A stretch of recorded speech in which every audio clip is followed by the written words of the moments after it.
ചെയ്യാത്ത തെറ്റിന്റെ പേരിൽ പഴി കേൾക്കേണ്ടി വരിക, നാട്ടുകാർക്കും വീട്ടുകാർക്കും മുന്നിൽ ഒരു നിമിഷം കൊണ്ട് കള്ളിയായി മാറുക. 24-കാരി ജസീലയ്ക്ക് അത് താങ്ങാൻ പറ്റുന്നതിനും അപ്പുറമായിരുന്നു. ജസീലയുടെ സുഹൃത്തിന്റെ ഉമ്മയുടെ സ്വർണം ജസീല മോഷ്ടിച്ചെന്ന് പറഞ്ഞായിരുന്നു പ്രശ്നങ്ങൾ തുടങ്ങിയത്.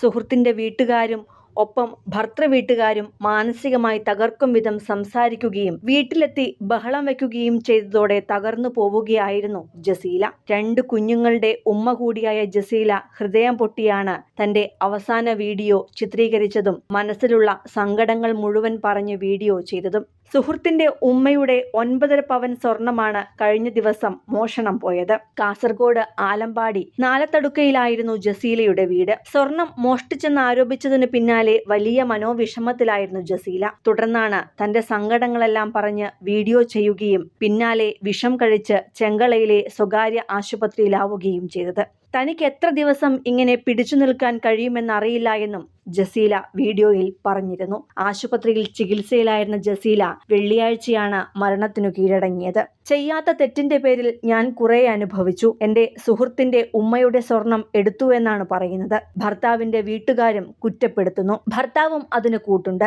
മറ്റൊരു പുരുഷനുമായി ബന്ധമുണ്ടെന്ന് പറഞ്ഞ് ഭർത്താവ് ശല്യപ്പെടുത്തുന്നു. രേഖാമൂലം പരാതി കൊടുക്കുവാൻ ആദൂർ പോലീസും സമ്മതിക്കുന്നില്ല. ഞാൻ കള്ളിയല്ല. സത്യം തെളിയിക്കാൻ പരമാവധി ശ്രമിച്ചു. ഉപ്പയ്ക്കും ഉമ്മയ്ക്കും എന്നെ കൊണ്ട് സമാധാനമില്ല. അവർ കുറെ അനുഭവിക്കുന്നുണ്ട്. എടുക്കാത്ത ആഭരണം എങ്ങനെ കൊടുക്കാൻ കഴിയും? എല്ലാവരും എന്നെ കുറ്റപ്പെടുത്തുന്നു. മക്കൾക്ക് തലയുയർത്തി നടക്കാൻ കഴിയില്ല. മരണത്തിന് ഉത്തരവാദി അഫ്രീദും ഉമ്മയും ഭർത്താവും വീട്ടുകാരുമാണ്. മരണത്തോടെയാണെങ്കിലും സത്യം തെളിയിക്കണമെന്നാണ് ജസീല തന്റെ അവസാന വീഡിയോയിൽ പറയുന്നത്. മൂളിയാർ പൂവൽ ബെഞ്ച് കോടതിക്ക് സമീപത്തെ പ്രവാസിയായ അമീറാണ് ജസീലയുടെ ഭർത്താവ്. മോഷണ സംഭവത്തിന് പിന്നാലെയുണ്ടായ മാനസിക പീഡനത്തിൽ തകർന്ന് ജസീല പരാതിയുമായി ചെന്നെങ്കിലും പോലീസ് കേസെടുത്തിരുന്നില്ല. എന്നാൽ മോഷണ സംഭവത്തിൽ പരാതി രജിസ്റ്റർ ചെയ്ത ശേഷം യുവതിയെ ആദൂർ പോലീസ് ചോദ്യം ചെയ്യാൻ വിളിപ്പിച്ചിരുന്നു. സ്വർണം നഷ്ടപ്പെട്ടുവെന്ന് പറയുന്ന സംഭവത്തിൽ ജസീലയ്ക്ക് എന്തെങ്കിലും ബന്ധമുണ്ടെന്ന് കണ്ടെത്തുവാൻ ആദൂർ പോലീസിനും കഴിഞ്ഞിരുന്നില്ല. അതേസമയം ജസീലയുടെ സുഹൃത്ത് അഫ്രീദിനെ ചോദ്യം ചെയ്യാൻ ഒരുങ്ങുകയാണ് പോലീസ്. അഫ്രീദിനെയും മാതാപിതാക്കളെയും വിശദമായി തന്നെ ചോദ്യം ചെയ്യും. ജസീലയുടെ കുടുംബത്തിന്റെ പരാതിയിലാണ് പോലീസിന്റെ നടപടി.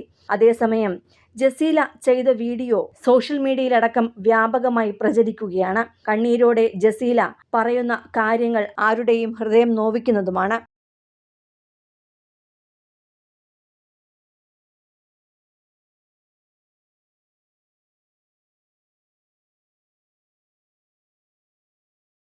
സിനിമ, ഫാഷൻ, ലൈഫ് സ്റ്റൈൽ വാർത്തകൾക്കായി മലയാളി ലൈഫ് സബ്സ്ക്രൈബ് ചെയ്യൂ.